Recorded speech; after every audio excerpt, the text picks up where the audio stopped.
And here is the Writer's Almanac for Monday, the 3rd of June, 2019. It's the birthday of poet Allen Ginsberg, 1926, Newark, son of Lewis, who was a poet, high school teacher, and Naomi, who was a communist and a paranoid schizophrenic.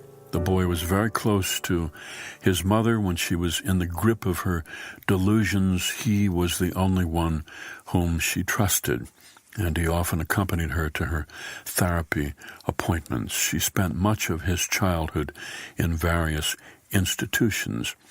He went to Columbia University to study law, but during his freshman year, he met Neal Cassady, William Burroughs, Jack Kerouac, decided that he was a poet. In 1954, Ginsberg moved to San Francisco, where in October 1955, at the age of 29, he read his poem Howl at the Six Gallery, which made him famous.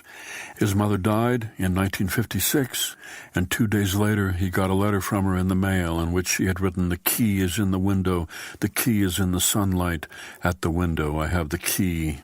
He wrote his poem in her memory, Kaddish, published in 1961. Allen Ginsberg, who said, "Poetry is not an expression of the party line.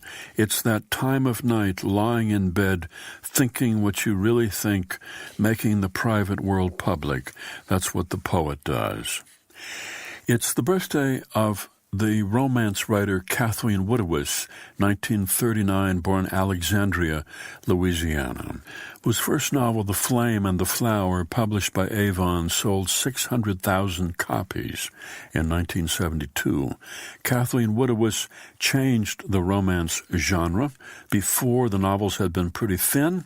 Hers were often 700 pages long, heavily plotted, full of carefully researched historical detail and steamy sex scenes.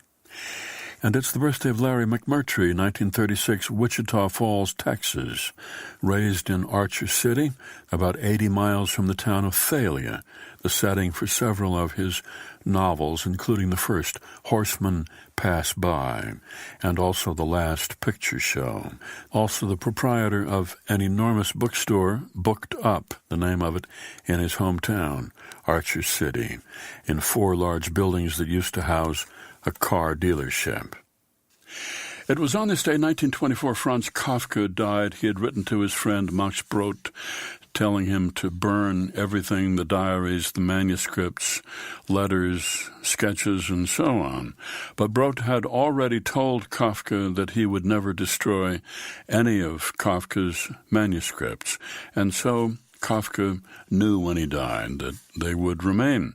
The Trial, The Castle, America, 3 novels, all published by Brod, who made substantial changes to them, correcting spelling and punctuation, but also moving chapters and paragraphs around. It was not until the 1970s when the originals were translated into English as Kafka wrote them.